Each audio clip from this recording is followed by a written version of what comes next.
Greetings, greetings.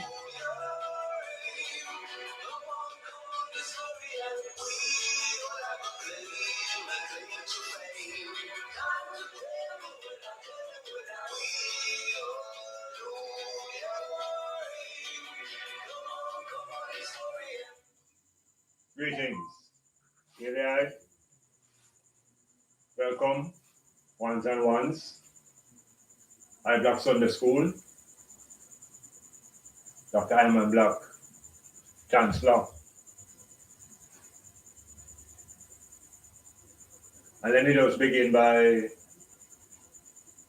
reading a verse from that profound book that traps and ensnares our imagination.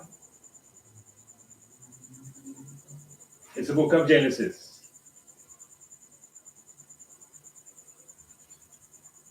Genesis 1,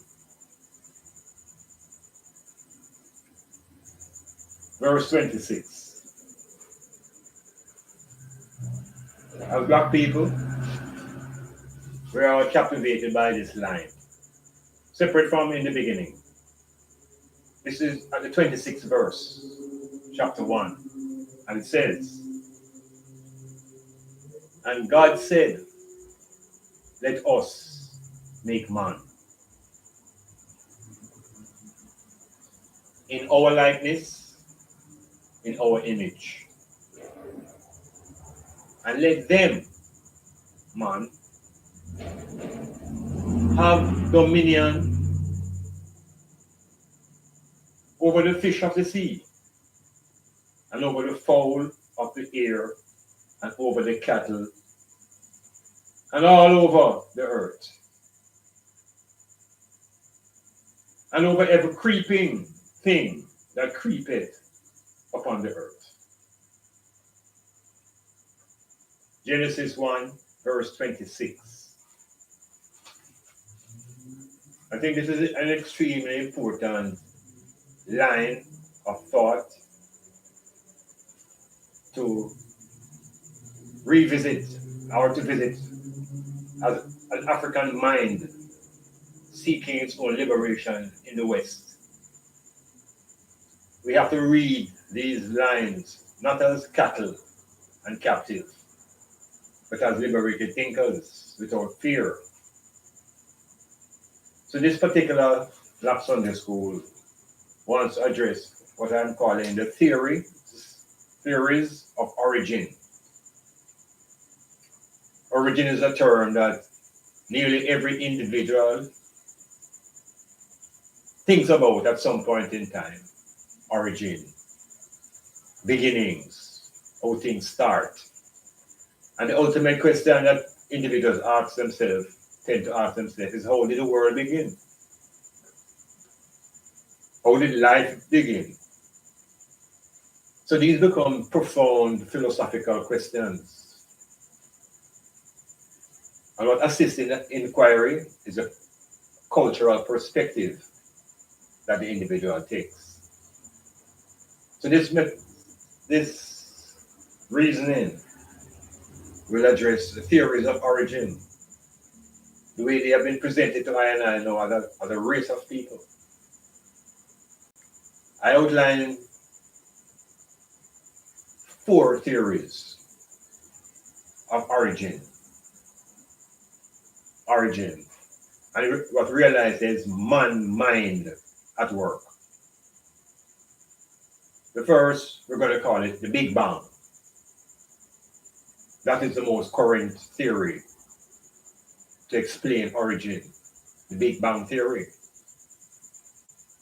And as I said earlier, the perspective for understanding must be grounded in some cultural foundation. So these are European philosophies of origin. The Big Bang theory is dominant today and is being pushed across the academies as the truth. There's also the theory of evolution, which is just a little bit more later. This is 1600s. Big Bang is more like now.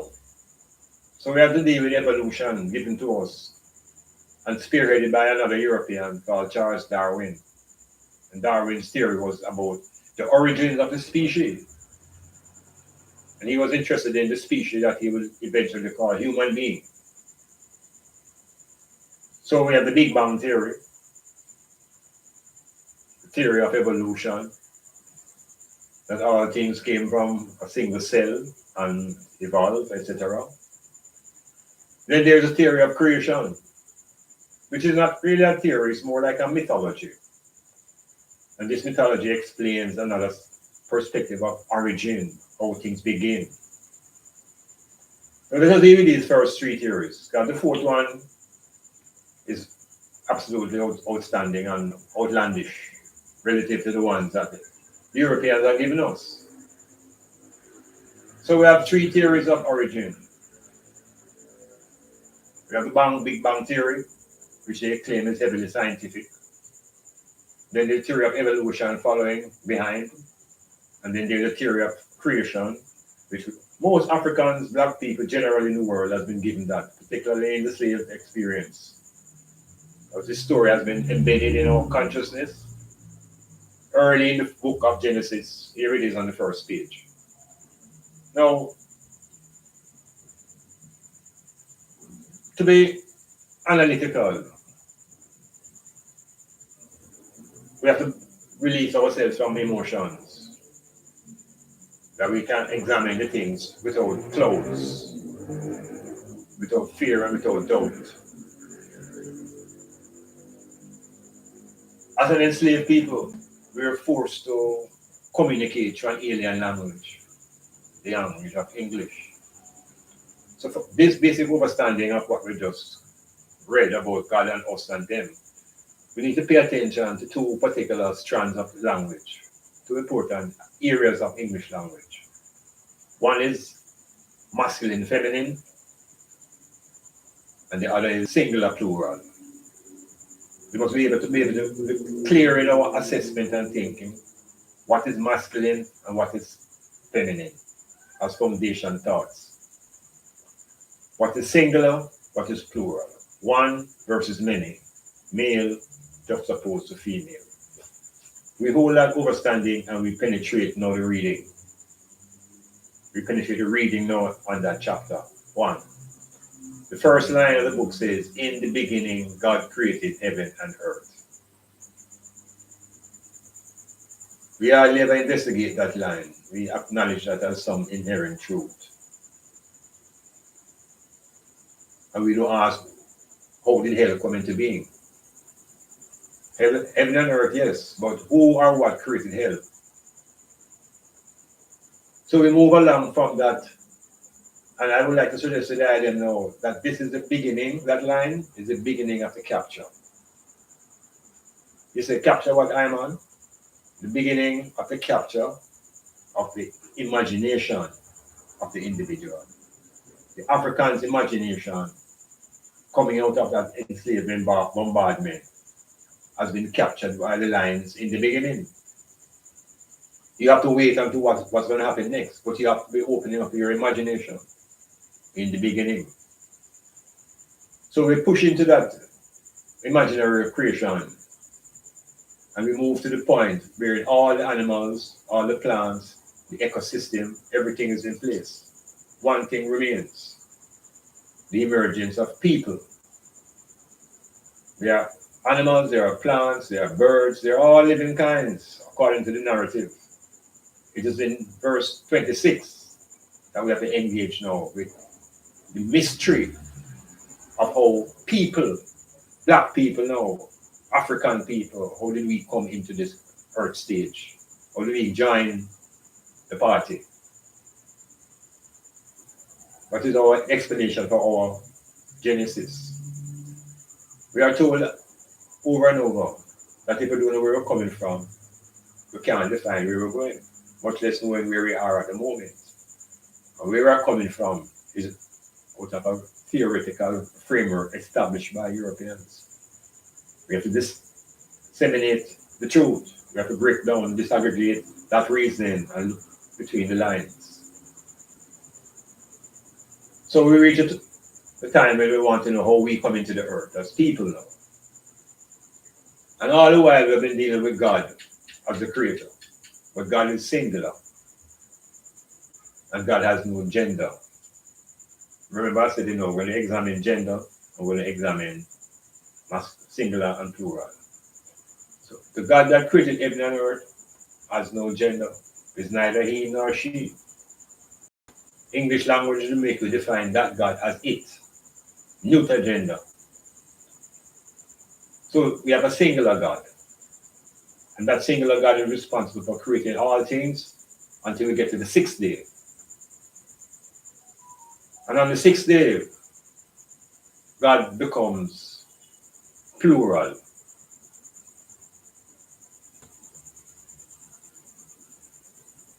How does God become plural?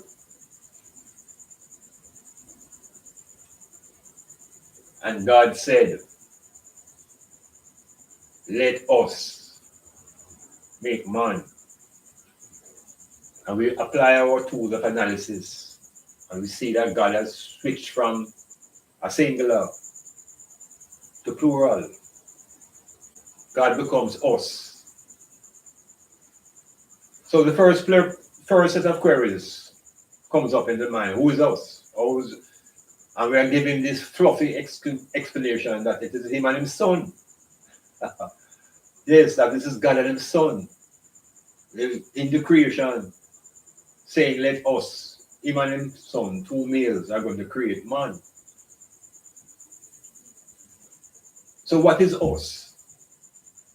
In our own meditation and thinking. The first thing we have to realize that us is not singular.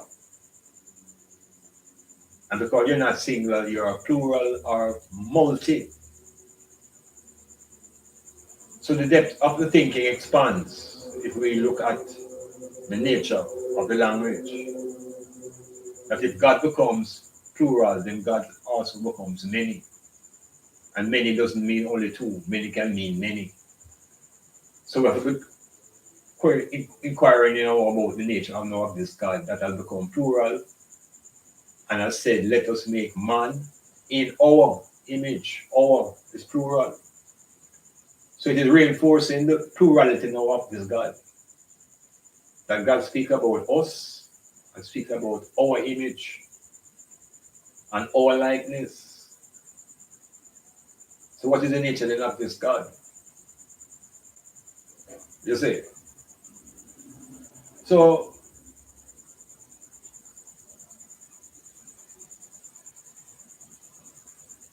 the beginning, singular God becomes plural. Man, when the plural God said, let us make man. He goes on and said, male and female, created. He. Here now God becomes singular and male. Let me repeat what I'm saying. Genesis 1:26, God becomes from singular to plural. And God said, let us make man in our God's image. and our likeness, God's likeness. And let them, which is man. So man is plural. Let them have dominion over all things. And God blessed them and told them to. So the point I'm making, man is not a singular construct. Man is not an idea, but a singular. Man is plural. It also suggests that males and females created he them. So the concept of man is not a single male. And the concept of man implies female as well. So an interpretation of that man would suggest a race of people, males and females, who are given the command to go out, multiply, and replenish the earth. This is the mythology presented to us, to the creation story. That's the one we have been fed as the foundation of reality. The Europeans, in their academic expansion, would generate a man now like Charles Darwin, who will investigate nature and begin to identify cells as the foundation of our makeup and explore the origin of cells. And he would take that theory and apply it to nature and see plants transforming themselves into different ways of survival, likewise with animals. But he also applied that theory to the Europeans, suggesting that the Europeans' genesis comes from the line of the apes. This is the teaching of the Europeans to satisfy their own connection to the animal world.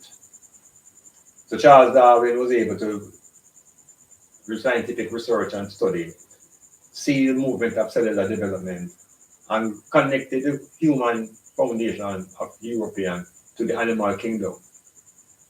And so the European is the human animal, the highest form of the animal in terms of its evolution and brain. But there is man, I man, black man, with a divine origin, a spatial galactic origin. We have no animal ancestry. So evolution from the animal kingdom to human being is a European construct. The African cannot fit in. But we are told that we must choose. We either choose creation or we choose evolution. And with the difficulty of the two theories, the Big Bang emerges as the now dominant theory. And the Big Bang now is that there was once a Big Bang.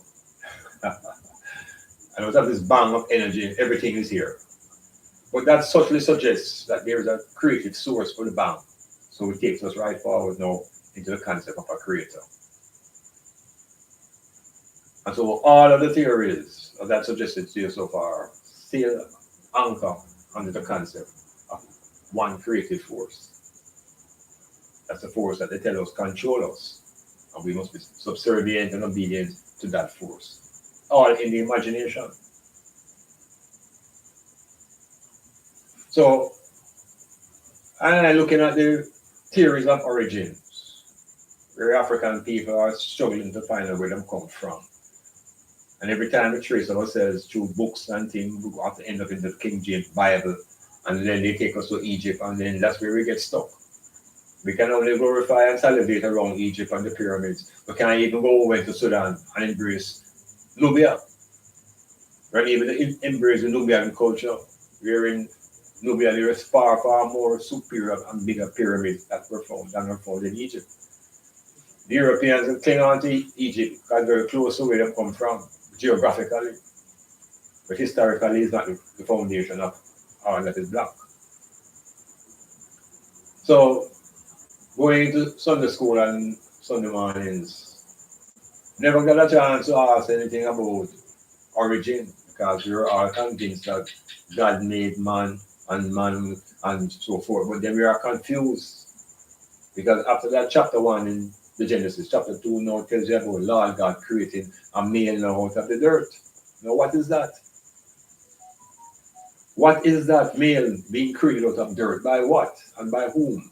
Because in the sixth day of the mythology, males and females have been made and put on the earth. So in the second chapter, what does it and who does it really apply to? What then is Adam and what is Eve? Certainly they are not Africans. Certainly do not represent the African race. What is Eve? What is Adam? What is the story behind making a male who doesn't know that he is fertile and cannot produce a child because there is no female to reproduce? What kind of construction is that? And I ask those questions in the adult mind because a child is dare not go around that corner. Right? We have been overwhelmed with the Garden of Eden. So overwhelmed that they have put the word Ethiopia, Egypt, and we have convinced that it is so. So it's have to rethink the early indoctrination given to all of us by age 3. All of us by age 3 can say, in the beginning, God created heaven and earth. We know that. And as we get little older, we can say, God said, let us make man.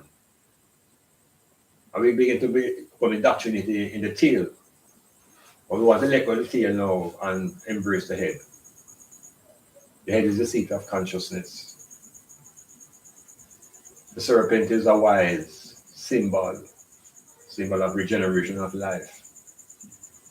They project the serpent as a symbol of Satan and evil, when the same book tells you that you must be as wise as a serpent.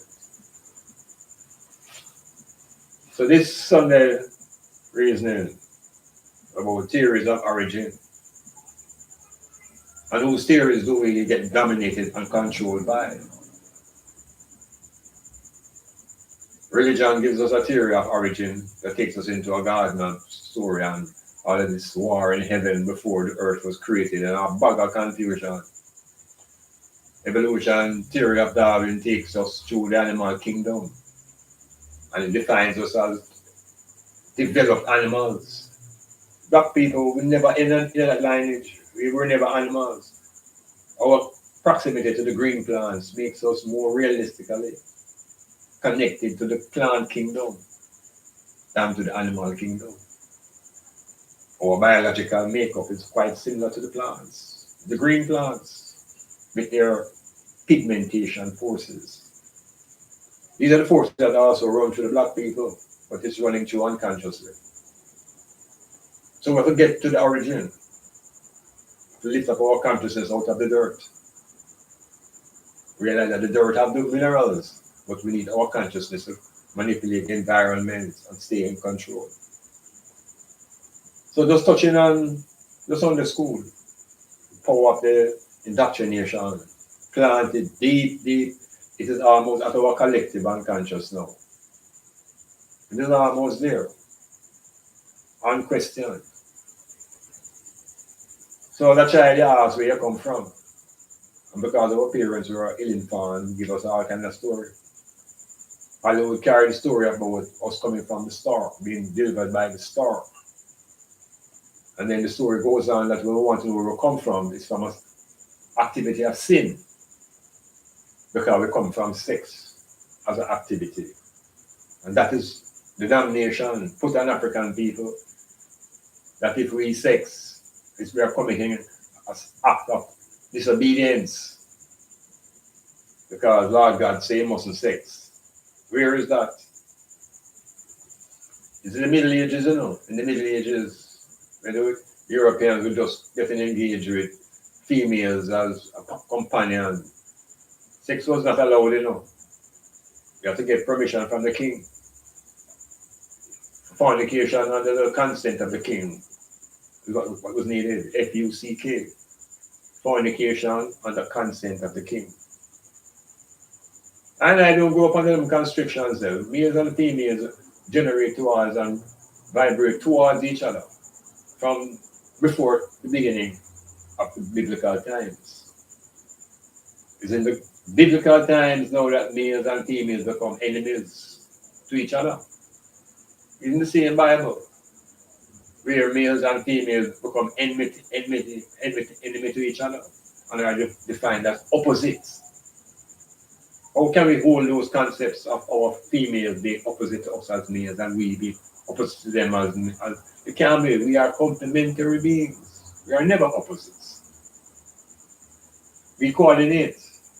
And we know to disagree, but we are never opposites. The concept of opposition injected into our brains again by the Europeans. That there's constant struggle and war now at the gender level. So the woman is responsible for sin, and the man is in dominion over all things. Constant war.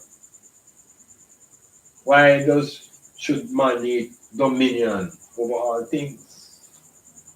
Where that idea come from? Lord God said that. So begin to look at the writing and realize that it is heavily influenced by the British. Englishmen put them philosophy into these writings, and we embrace them as some words of God. What kind of words God need to communicate with the forces of nature? Words? Come on, people. So we'll leave it at that. Yes. You can share your thoughts, on yes. Josh, yellow. Yes, ones and ones you are on the network.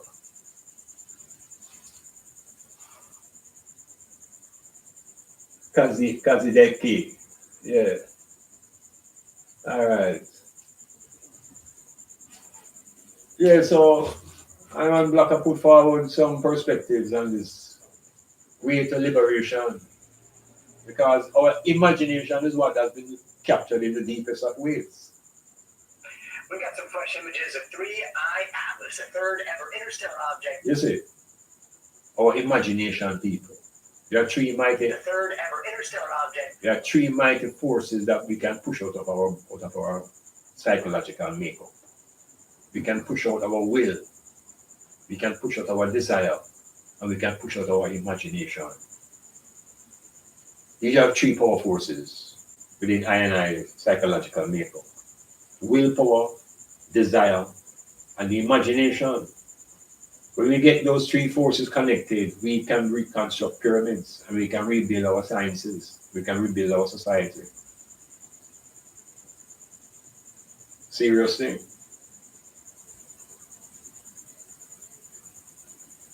So we have to unlearn much of what we have been programmed into, which is the most difficult thing to do. Because the whole idea for 40 years, who can shake it? And you yourself are scared of shaking it. Because if you shake it and come down, you have to wonder yourself, what were you holding on to for all those last 40 years? But then don't get emotional. Free whatever must be free from to get to. Yeah, liberation of the free the imagination, free the will, and free our desire. The desire and the will could be looked at as within the realm of masculine and feminine, and the imagination is neutral. The desire is the feminine, the drive, the push, the the desire of. The male is the will, the ability to grasp and to move out and to bring things under a certain level of control. So the will and the desire must be in harmony. That the imagination now can be properly used. So if the imagination is captured, the will and the imagination, will and the desire are also under captivity. So the thing about willpower becomes neutralized. So we have to liberate imagination. And the white man knows about these things. And the first thing in the religious world is to capture, not your soul. Unless you want to call your soul your imagination. And that is the creative machine of what separates now the African man from the animal kingdom. The power of the imagination,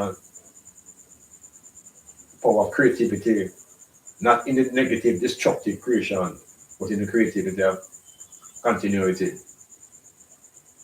Because destruction and destructivity is an energy.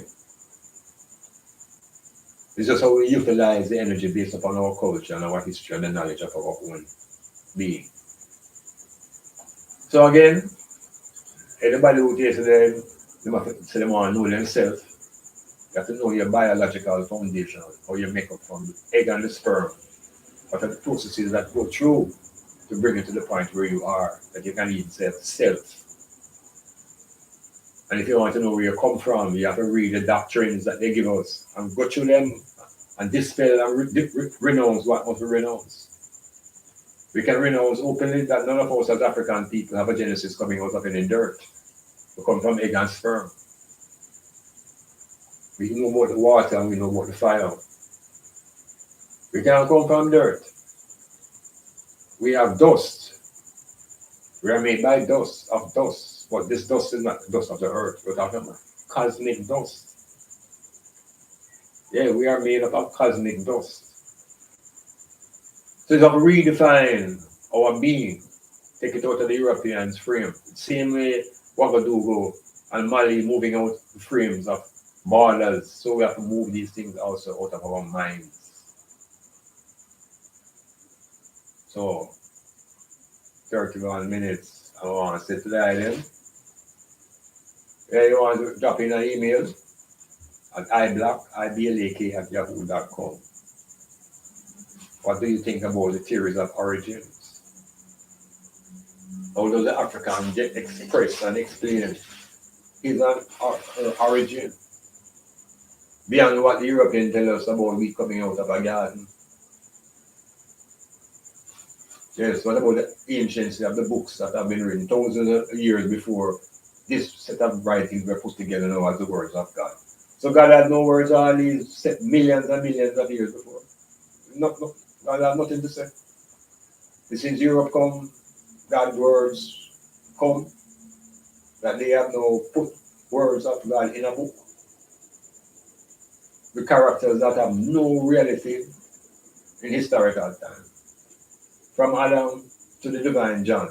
None of these characters have any flesh and blood reality. All allegories and metaphors.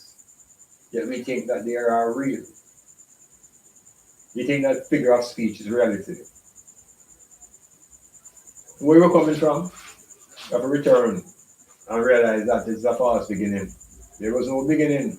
We have to crack that sky and take ourselves out of that beginning. The creative beginning, in the same way they create another beginning when Noah's flood come and wash over the world and new beginning. And then bring the Jesus of the imagery and then what? New beginning. So they are able to control time, the narrative of time, and we just absorb it and consume it. Time is energy, which has no beginning or end. Measurable, relative. Space, another dimension of infinity. So there can be no beginning of space, and there's no beginning to time, no end and beginning to numbers.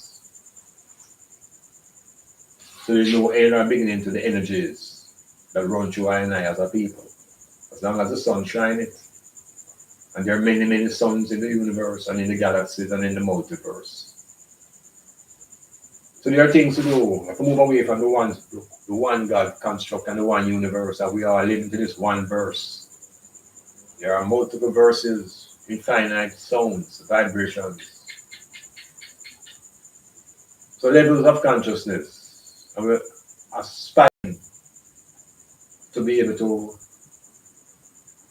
be fully liberated in our consciousness. Because once that stage is arrived, then as a people, we can speak about unity. Because there's no unity with unconscious people.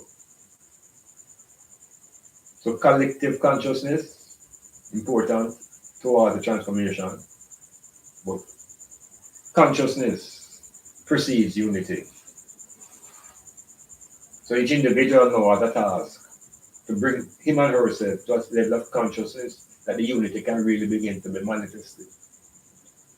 We see it happening practically on the African continent, led by Ibrahim Traore. And that vibration is real and it's unstoppable. But that is just a surface. The depths of the enslavement and imperialistic methodologies of control are in the Sunday school curriculum. And that is where I is. So, more power to the eye. Peace. Because we live in a world of war, while the persons who are claiming peace are the ones who are promoting the war. So, Black consciousness urgent this time.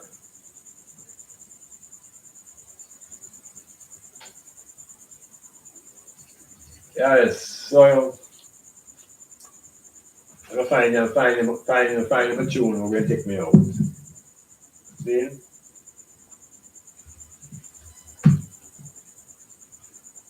You see, in truth, there is no need to penetrate in anything called a beginning. Because anything that is responsible for a beginning also have a beginning.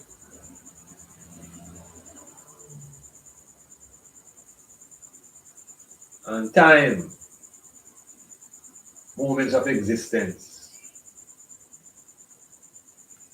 Now I will speak today of another theory of origin. And this theory of origin now has its foundation in ancient Kemetic philosophy.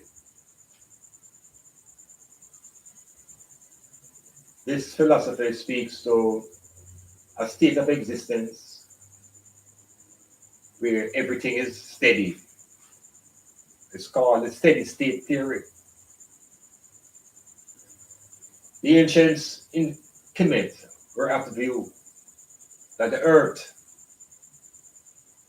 was the center of the universe. Well, I didn't realize what I'm saying now. I and my ancestors were of the philosophy that the earth that we are living on is the center of the universe, the center of everywhere that surrounds us. That is a powerful concept. And because the earth was viewed as the center of the universe, the sun was conceived as the object that was in motion. And it is the sun that actually revolves and rotates.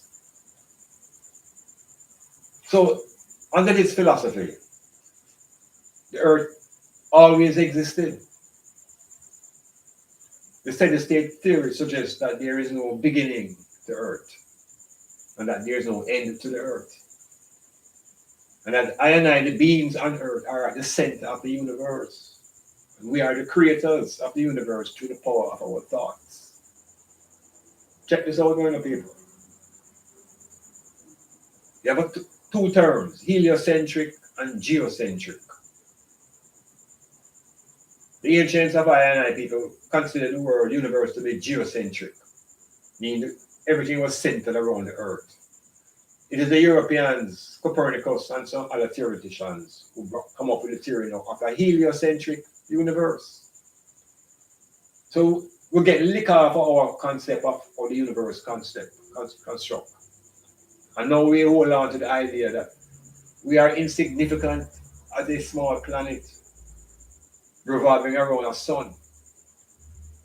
And so the power that I and I used to have of our own being becomes diminished. The steady state theory by the ancients suggested that there is no beginning and no end. That man has always been and that man will always be. And that the mind is at the center of consciousness and at the center of the universe. You check that. So when we come into this earth through birth and we lead through death, what we come and see has always been here. What we leave will always be here. Four different meditation. At the center of your consciousness becomes a part of everywhere and everything. The movement of energy is through birth and death, but life is continuous. The steady state theory, that can investigate that theory. It is not the creation, it is not evolution, It's not the Big Bang. Steady state theory before the Europeans them really overpower Egypt. So under that construct, each individual is a center of power at the center of the universe. It's a different meditation. Each individual is at the center of the universe. You check that, it doesn't deny another man from being at the center because we are in an infinity. There are no boundaries, no borders. So each individual I can be at a center in this multiverse. Gives you a different sense of self-esteem, different sense of high consciousness. But we have to move out from the beginning. Because once you say in the beginning, you have to wait for the rest of the story and you can't question it. Yet who writes the story was never there either. So I'm on blocking in the Sunday school. I said to them, God, we come, everybody come and go, and we still stuck under the one God. We can't move yet. And that one God is the same one God that saving the Queen and blessing America. So we have to live with that one God. Yeah, man, we have to begin to hold on to our own black consciousness. And we need gods, we have gods by numbers and thousands right across the continent. So God is not our solution. It's consciousness, racial consciousness. That is our solution. Because that solution will bring what we really need, which is the unity. Consciousness, collective consciousness. For decades, we have been stuck at the level of individual consciousness. Capitalism feeds into that. But now we see the need to expand and become more collective. It's a renaissance. It's on and it's real. And there are many who don't realize it because they are still hanging on to the West and hope that America will recover itself and that the Russians will just go in a corner and say goodbye and that the Palestinians will just disappear. But that will not be.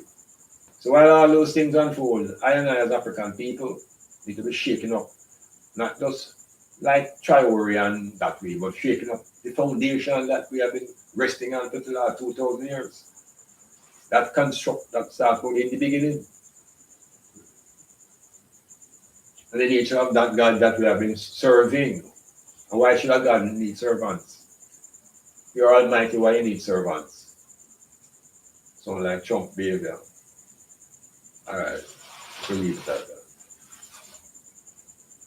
So people, Ellen,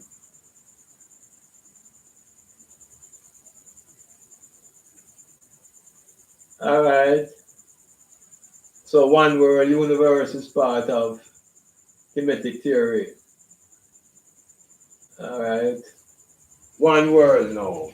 You see, even the idea of world is a very tricky concept, We can't say one planet, But I don't think we can say one world.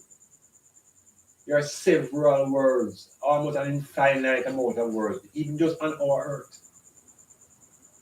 The plant kingdom is a world by itself. The insect kingdom, the kingdom of the birds, the ants kingdom. People, these forms of life are more advanced than the human being. What Darwin projects as the evolution into the human being is more barbaric and destructive than those other forms of life that we call low life. Insects, the bees, and the harmony that these forms of life demonstrate. Human beings don't reach that yet. The human being that's perfected the art of destruction, who can make the most destructive weapons that can kill the most people in the less amount of time. So it's not really one world. We're on one planet. And that's what the effort is always to save the planet from these human beings and the destructiveness. The plants are okay on the earth. So are the insects, but it is the human being that is causing the problem. The human being coming out of this lineage of animals Homo sapien, Homo erectus. That's not African people, you know, in the black people. We know in that, you know. Our genesis and origin have nothing to do with animal ancestry. But we want to stay closer to the green plants. We have trunk, we have limbs. Our skin is like the leaves of the plant. We have pigmentation powers. We have melanin and it has chlorophyll. Very, very close connected African people to the plants than the animals. Maybe that's why from that ancient time we had no interest in eating animals. Animals were the form of life to be eaten. We saw life coming from the plants. So it's not about learning. And we are trying to present it for once and want to think. One planet, yet we have human beings trying to escape the one planet because of the destructive nature that we are leaving behind. So the theory of steady state implies the largest of the universe and the cosmos. That man is at the center of everything. And at the center of him is his brain.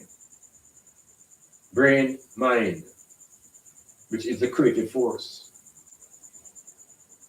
So their view was that it is iron that actually creates everything around us.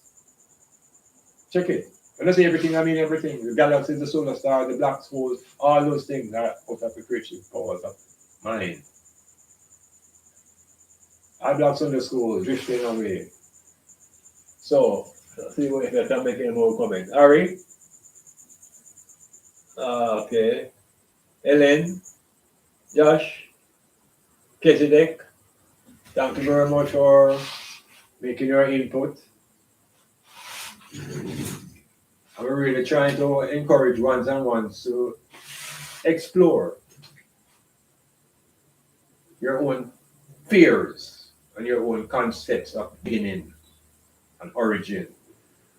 And I will suggest to them the most important place that you can start if you want to understand where you come from is the egg and the sperm that you have become, that has become you. You have to retreat into your memories of the egg and the sperm, how it evolved through its process of evolution within the body of the plant, the female. How the mitosis and meiosis and the multiplication of, from those two cells create organs and tissue. How did we become conscious of our own makeup? If you really want to know yourself, go into embryology, or if you go into biology, anatomy, and physiology. So this Black Sunday School now is not just about one book. You tell you, we can know about ourselves and our position in the present, reading a book, written and transcribed and retranscribed. They have nothing to do with us. So the point's being made. It's taking our own destiny now through the force of will and having the desire and the imagination to be self-liberated. We're not even talking economic sense, talking about psychological, or to liberate the psyche, which is the true source of the power. The psyche. When did the psyche come into operation from that two egg and sperm movement? When did you become conscious? How did consciousness enter your being? So when we check our own makeup from egg and sperm, we begin to realize who we really are, where we're coming from. And that once we come out of that womb process, 99% of everything that society is going to tell us. But you see, the 1 and 2% that they haven't told us, we come through with genetic memory. We come through with the memory of our ancestral, the memory of our science. Everything is stored in our skin. Everything is stored as memory in our most ancient organ. The first organ created after the egg and the sperm meet is the skin. And the skin, it becomes the storehouse for collective memories of Black people. the skin, melanated skin, the pigmentation pores. So Black Sunday School, when we want to talk about our beginning, it's not in a book written by men who set out to capture. It is in various texts and disciplines: astronomy, biology, anatomy and physiology, chemistry, physics, mathematics, economics, all of these sciences. We must be familiar and comfortable interrogating what we have been told using these fields, realizing the stories. So, in the beginning, you should be free to ask, in what beginning? And in whose beginning? And what was happening before the beginning? And see it as a way to stop time, which is not possible. Time is continuous. Time keeps on moving, energy. And time is not determined by the sun necessarily rising and setting. The time has always been the movements and the moments of existence. So we're going to leave it at that. See? All right. Okay. I got Sunday school. Go on over. Going on. So I was looking for the going out song, yeah? So we're coming up with it.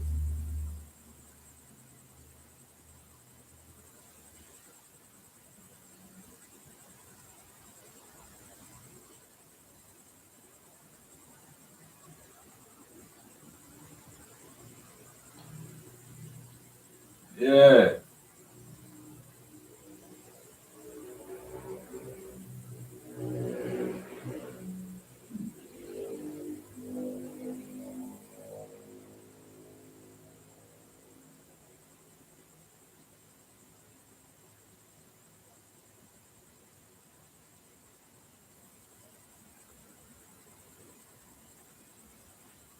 Okay, so I'm going to invite the ones and ones now to tune in on my return to the airwaves with the metamorphosis. Metamorphosis now will be aired every Tuesday night on primal4k.com. Primal4k.com every Tuesday night from 9 to 11 o'clock. Metamorphosis with Dr. Ayman Black. New semester. Yeah, we're coming forward to examine and explore and look at the world that Trump has created. And look at the world that Tri-War is creating. And work our way towards our own liberation.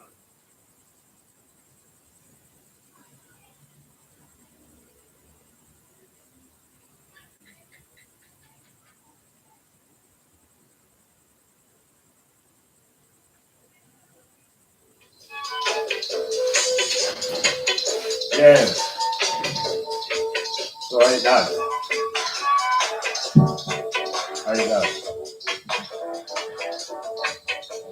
I Black Sunday School.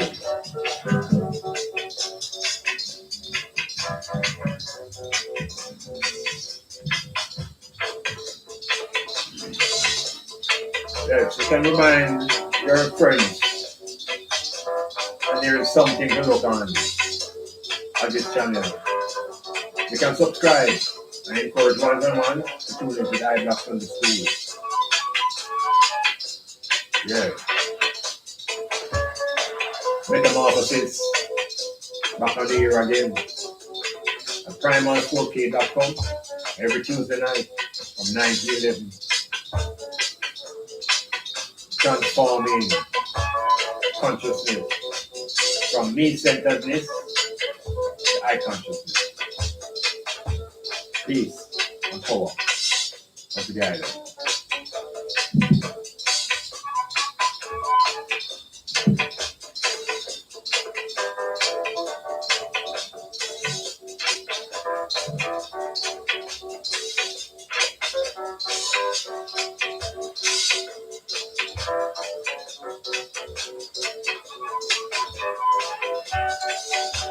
Black hole.